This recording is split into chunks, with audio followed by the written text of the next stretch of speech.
باشە لەسەر ژێرخانی وەرشی لە هەرێمی کوردستان و کارەکانی کابینەی نوێمی حکوومەتی هەرێمی کوردستان لەم بوارە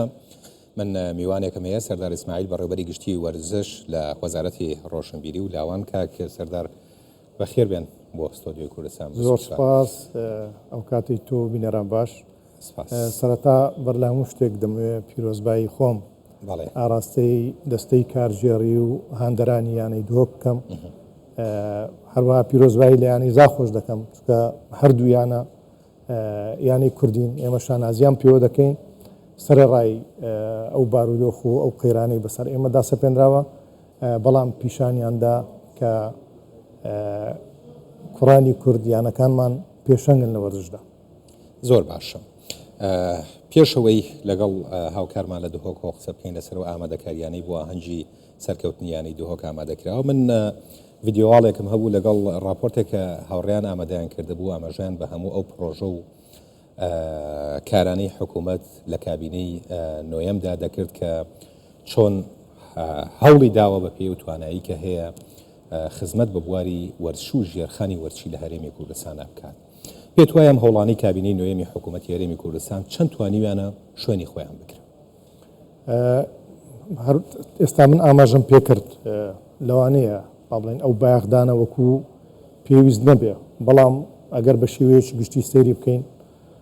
هەر بۆ نمونە ئەوە وەکو نمونە باسی دەکەم لە وەزارەتی ڕۆشنبیری ناو وەزارەتی ڕۆشنبیری پارساڵ بەڕێوەبەرایەتی گشتی وەرزش بەقەدەر هەموو وەزارەت پارەی بۆ تەرخان کراوە بۆ وەرزش. هەر بۆ نمونە ئەو ئامارەی کە جەنابەت ئاماژەت پێکرد لە بارەی تەرخانکردنی ئەو بڕە پارانەی کە بۆ چالاکی وەرزشەکان تەرخان کراوە نزیکەی 3 ملیارە. ئەو 3 ملیارە ملیار و نیوێکی بۆ یەکێک تۆپی کوردستان بووە. 747 ملیۆنیان بەشێک وەرگرتووە، 700 ملیۆنی تریش نیوەکان وەرگرتووە، ستا بەشێکیان ماوە کە با بڵێن شایستە داراییەکانی ناو بژیوانانە، ئەویش لە ماوەیەکی کورد پارەکە بۆتە چەک ئەویش سەرف دەکرێت، واتە سەرڕای ئەو بارودۆخە خراپە، بەڵام پاڵپشتیکردنی وەرزش و وەرشوانان و بەڕێوەچوونی خولەکان بەردەوام بووە. جگەلەوە خاڵێکی تر بۆ وەکو گەواهی دەربوو ئەوە ئێمە بە خۆشحاڵیەوە کە لێرەوە باسی دەکەم سوپاسگوزاری خۆمان دەگەێنین بە جەنابی سەرۆکی حکوومەت کە پار لەسەر فەرمانی بەڕێزیان ڕەزامەندی درا لەسەر پاداشکردنی پاڵەوانانی یاریە بە تاکو بە کۆمەڵەکان ئەوەی لەسەر ئاستی نێودەوڵەتی و هەروەها ناوخۆیەکانیش ئەنجام بەدەست دێنن. هەر بەپێی ئەو بڕیارە ئێمە پارساڵ لە کۆتایی ساڵ براوەی خولی کوردستان کە نۆتی بوون بە گوژمەی 109 ملیۆن خەڵاتیان پێدرا. سەرەتای ئەم ساڵیش با بڵێن وەجبەی دووەم کە زیاتر یاریە تاکەکانی لە خۆگرت بوو، پاڵەوانی یاریە تاکەکان بە گوژمەی 87 ملیۆن. ئەمە یەکەم جارە ئەوەی یاریزانە تاکەکان چکە زۆر جارگلەی یەکرا من خۆم جۆم لێ بووە ئەگەرچی من تەنها وەرزش دۆستم، یعنی گوێم لێ بووە یاریە تاکەکان زۆر گرنگیان پێ نەئەدرا لە هەرێمی کوردستان. من حەز دەکەم ئەوانە هەمووی پاڵەوانەکان هەمووی پشتڕاست بن کە ئەم بڕیارەی جەنابیان پاڵپشتێکی گەورەیە بۆ هەموو پاڵەوانەکان بۆ ئەوەی لە بەدەستهێنانی ئەنجامەکان بەردەوام بن. جگەلەوە ئێستا ئێمە وەجبەی سێم پارەکە کراوەتە چەک، ئینشاڵڵا لە نزیکترین دەرفەت ئەویش کۆمەڵێکی زۆری یاریە تاکەکانی تێدایە پارەکەیان بۆ سەرف دەکرێت. جگەلەوە نابێ ئەوە لە بیرکەین ئێمە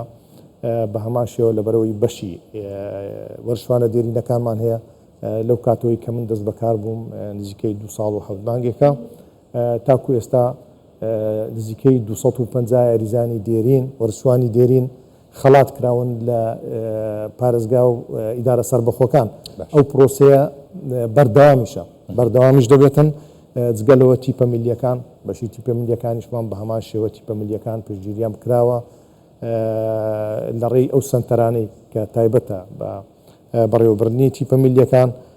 هەر لێرەش دەمەوێت ئاماژە بە شتێک بکەم، راپۆرتەکەی جەنابتم بینی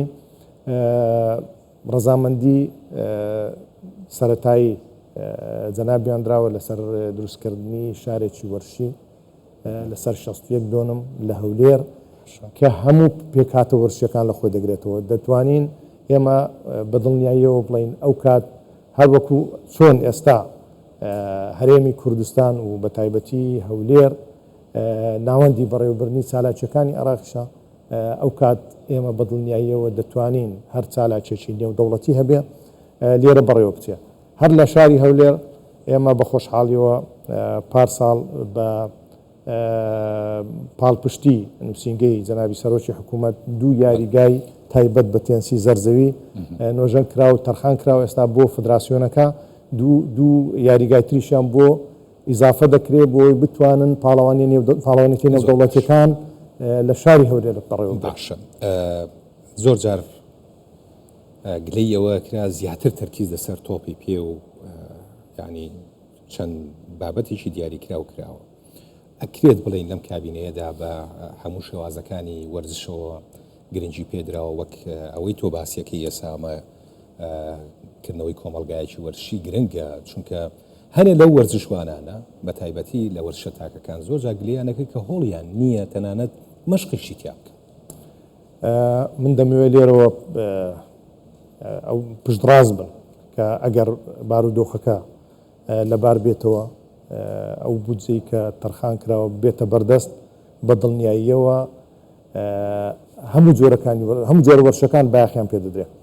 جگەلەوە ئێمە یەشێک لەو کارانەی کە کردمان وەکو بەڕێوەبەرایەتی گشتی وەرزش لە ساڵی 2023ەوە پلەبەندی یانەکان بوو مەبەستی ئێمە جگە لە پلەبەندیەکە یەکێک لەو خاڵانەی کە ئێمە تەرکیزمان کردوتە سەری دەبێ هەر یانەیەکی وەرشی 5 یاری وەرشی زۆر زۆر لە خۆی بگرێ ئەگەر زیاتری هەبێ بێگومان خاڵی زیاتر وەردەگرێت ئەمە بۆمان بووە کە هەموو هەدادیەکە هەموو جۆرە وەرشەکان لە خۆ بگرێت و دەبێتە هاندان بۆیانەکەش دەبێتە زیندووکردنەوەی هەموو جۆرەکانی وەرشش زۆر باشە تەرکیزتان تەنها لەسەر ناوەندی پارێزگاکانە یان نەخێر چونکە زۆر جاریش گوێبیستیەوە بووین لە ناوچە دوورە دەستەکانەوە کە زۆر جار یاریزانی زۆر باشیان لە وەرشە جۆرەکانی شاتیا هەڵەکەوێت لە گوندەکان لە شوێنە دوورە دەستەکان تا چەند توانراوە لەم کابینەیە دەست بێنرێتەوە شوێنانش ئێمە بێگومان پلانمان هەیە بۆ نمونە مۆڵەتدانی ئەکادیمیا وەرشیەکان قوتابخانەکانی تۆپی پێ کە لە دەسەڵاتی بەڕێوەبەرایەتی گشتی وەرشی سەر بە وەزارەتی ڕۆشنبیریە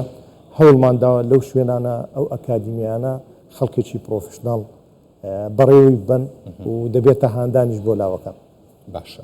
ئەو پەیوەندیانەی هەرێمی کوردستان لەگەڵ ئیسپانیا دروستی کردووە و هەروەها کردنەوەی ئەو ئەکادیمیایی ئەتلانتیکۆ مەدریت لە هەرێمی کوردستان ئەمە تا چەند کاریگەری لەسەر بەرەو پێشچوونی ڕەوشی وەرزشێ بێت بێگومان ئیسپانیایەکە لەو وڵاتانەی کە لە بواری تۆپی پێ زۆر پێشکەوتونە زۆر بە ئەکادیمی کار دەکەن بێگومان ئێمە سوود لە تواناکانی ئەوان دەبینین لە ڕووی هونەریەوە بۆ پێشخستنی تۆپی پێ لە کوردستان بەڕێز سەردار ئیسماعیل بەڕێوەبەری گشتی وەرسوولاوان لە وەزارەتی ڕۆشنبیری حکوومەتی هەرێمی کوردستان سپاس زۆر سپاس بۆ باش